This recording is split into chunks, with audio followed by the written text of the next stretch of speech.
So, Holly, would you like to start by introducing yourself?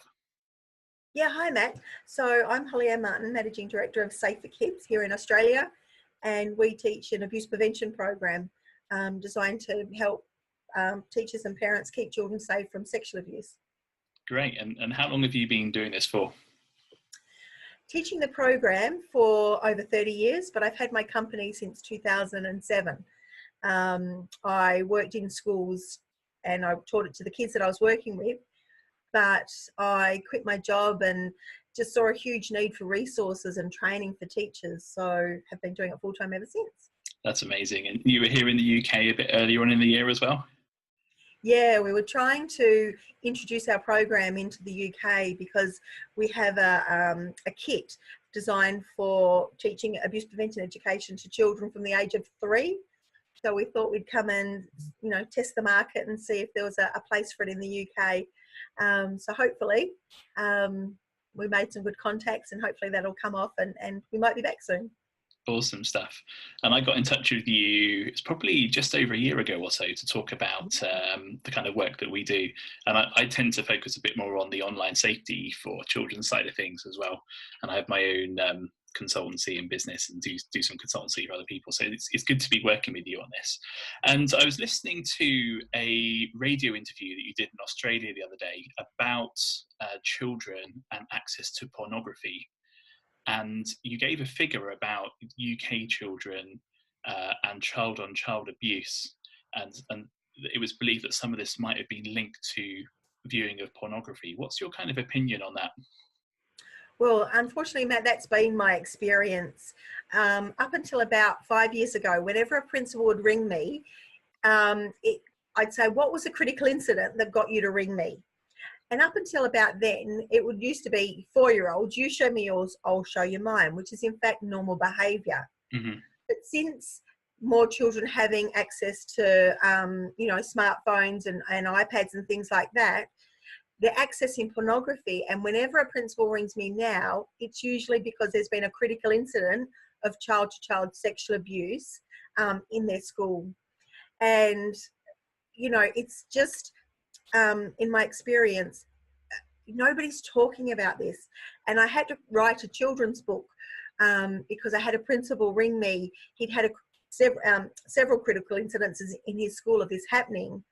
But the story that he told me was so distressing that it inspired me to write a book to help parents and teachers talk to children about, nobody's allowed to touch your private parts. You're not allowed to touch anybody else's private parts. If you do, you're breaking the law. And to give kids clear messages around this, because they're seeing pornography.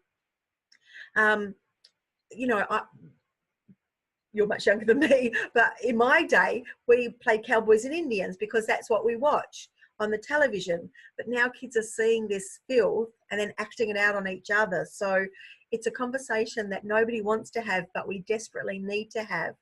And the article that you were talking about said that in the UK, child-to-child, sexual abuse is at a 400% increase due to, this happening. Mm. So you mentioned that people aren't talking about it much at the moment. Why do you think that is? Do you think there's still this stigma around pornography and, it's still a bit uncomfortable to talk about? Do you think people should be talking about it directly with children? And if so, what kind of age? Well, to be honest, I believe that we need to start this conversation when children are 6 at the latest, because as you know, being a cyber expert, there's so much of it on YouTube and in places where children go. And I don't call it pornography when I'm working with children. I call them private pictures or private movies. Mm-hmm. And so children up to about 10, that's the language that I use. And I explain to children that if you see pictures or movies with people with no clothes on, that's private.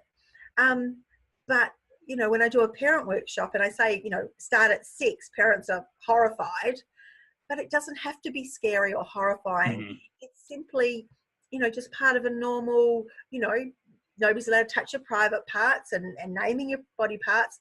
And then if you see pictures like that, come and tell me. I won't tell you off. Because I had earlier this year, I was in a school where I had 32 7-year-olds.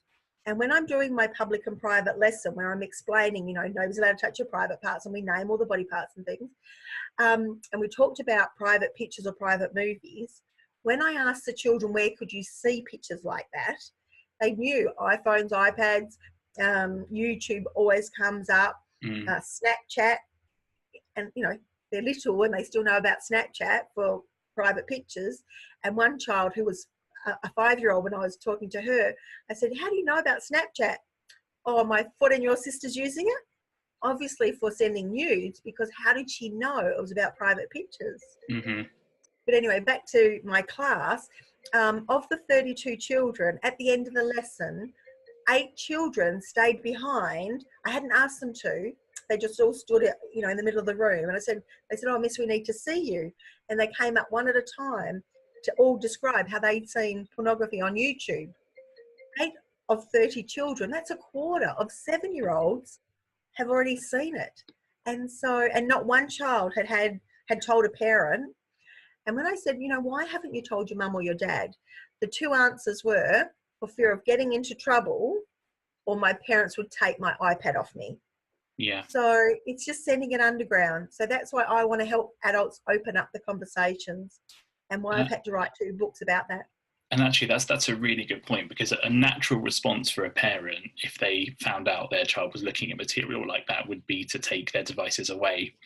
But a lot of people say that actually that kind of pushes it, like you said, underground a bit more, and will make the child reluctant to report in the future, because they're so attached to these devices now. They're part of who they are. And we know this as adults as well. It's really hard sometimes to switch off. I had to make a conscious effort a couple of days ago to switch off my phone. So I've been in front of my computer all day. I just wanted to watch some TV, and I had to switch it off and think, yeah, I'm just going to disconnect from the world for a bit. And that's really hard to do sometimes. And to have those devices taken away like that could be really tricky, actually, couldn't it? Yeah. Oh, I was just going to say another thing. When I'm training parents, I recommend to parents that don't use technology, and you probably do the same, as a punishment. You know, clean your room, or I'll take your iPad off. Stop fighting with your sister, I'll take your iPad off you. Yeah. Kids do see inappropriate images, or and not just pornography, you know, there's the headings and all sorts of terrible things that they could also see. But if they see anything, or if somebody tries to talk to them when they're playing a game, they won't tell an adult.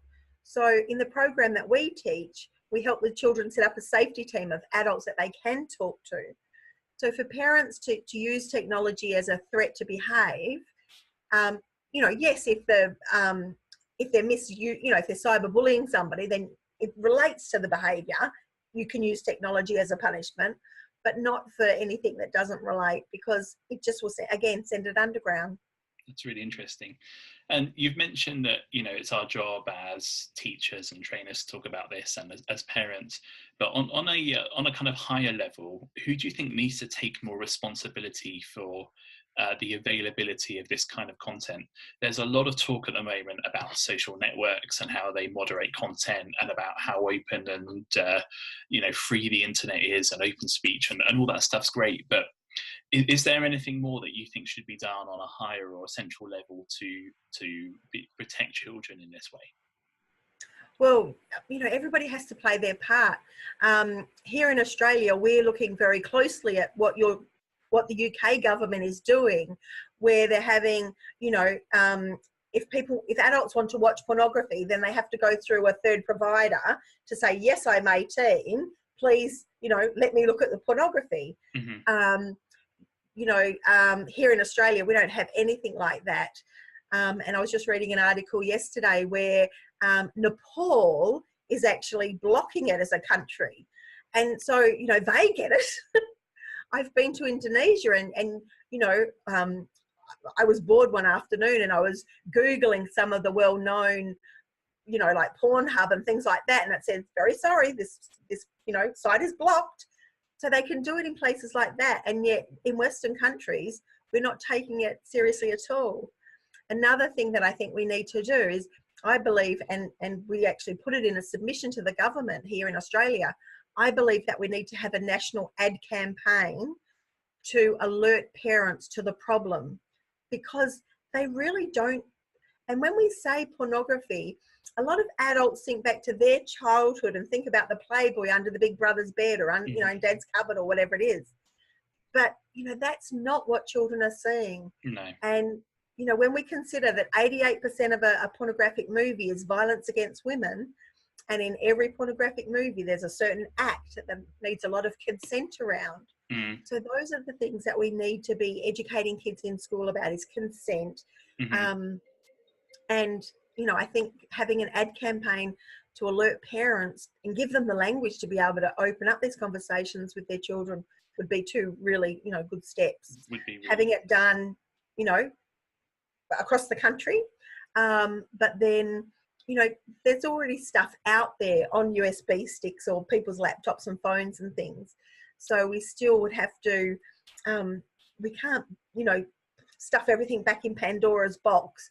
So we still have to educate about all of this. I was reading, there was a headline by a major newspaper this morning, I think it was this morning, or was at some point recently. It said that there are around 5 million pornographic websites now online. 5 million.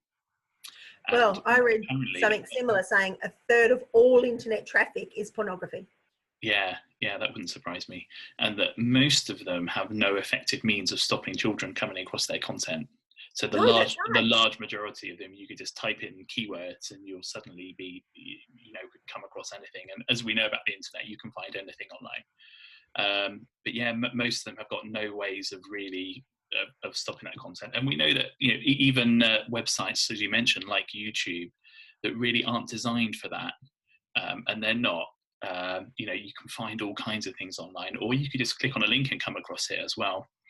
So it sounds like that parents need to have really frank, open, honest discussions, kind of bite the bullet with it, because it's not, I'm sure you're used to talking about this and it would feel really comfortable, but for some parents it would probably be quite uncomfortable. Would you agree? Oh yeah, definitely. And that's why I wrote the books, the 3 books that I've written 5 books, but 3 of them are to have these really tricky conversations. And I've been getting all of this feedback from the parents saying, I didn't have the words, but I just read your book to my child, usually after, unfortunately, they've already seen it. But they said, it was just so easy. I just followed the bouncing ball with your words and my child just opened up, and we've had the most amazing conversations ever since, because, you know, and because it's not pornography, it's private pictures and private movies, and it's in language that children can understand, so it doesn't have to be frightening. You know, we're not trying to be the big bad wolf and frighten children, because that's not going to work. No. But just giving them, and we underestimate children a lot. When I'm talking with classes of children, I do a lot of stuff around the brain science and talk about, you know, how you've got to put healthy food into your body to grow up big and strong. You need to put healthy pictures into your mind to grow up big and strong. And they're fascinated by the brain science. And, you know, we talk about the connections in your brain, but if you see pictures like that, it can rewire your brain and dopamine and stuff like that. And even 6-year-olds lap it up.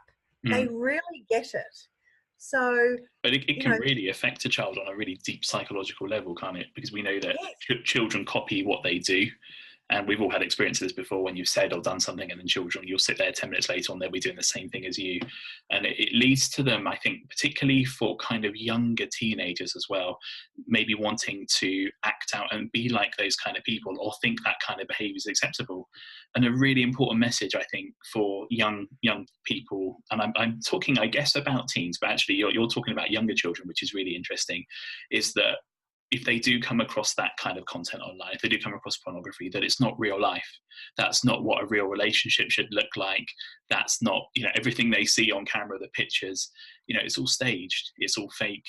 And, you know, we know that the media has a massive influence on us as people, and it's really important that they understand that, you know, that's not what a healthy relationship should look like. And I guess the more you're exposed to that kind of material, the more your brain is wired into thinking that is acceptable and that's the way we should behave. And as you mentioned, a lot of pornography is violent. You know, it's quite controlling. it's those kind of things that we want to avoid, really, and it's set up to be like that, which is worrying in itself. But that's, yeah. Sorry. And I was going to say, and it is getting more violent and more, because our brains are wired for excitement. And kids are seeing that stuff and having flashbacks and nightmares, but they'll still go back and keep looking at it. But our brains are wired for,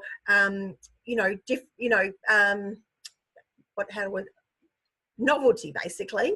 So they might start off in, one genre that's not too, but that'll get boring, and then they'll need something more exciting and more exciting, and then they go, onto really extreme, horrendous stuff. So, I work a lot with teens as well, and you're exactly right about them. They say, "Oh, miss, we know it's not real," but athletes, they train and they can't tell the difference between actually doing it and the brain doesn't work like that. Whatever the brain sees, that's what happens. So they might say out loud, "We know it's not real," but the brain doesn't know that. So it's really important that we get, young teenagers to understand these things too. And I'm really hoping, both in the UK and in Australia, that I know the UK is looking at rewriting their sex education curriculum, and they have to do more on, rather than just the plumbing, they have to do more on respect for relationships, consent, Absolutely. and things like that. 100%. Yeah, and particularly with services like live streaming coming out now, or dating, where it's becoming really common to send photos to each other before you might meet, and that whole, we were talking about this when you were over in the UK, that whole idea of how dating's completely changed now, and sending pictures of your private parts is almost becoming a part of the dating process now. It's absolutely imperative we have those conversations. Well, that's great. Thanks very much for sharing your views on that. I think next time we'll talk about what parents can do on a digital level as well to help their children, avoid seeing this content, and the kind of ways they can open up discussion. So that's great. Thanks, Holly Ann. Thanks, Matt. Bye. Cheers.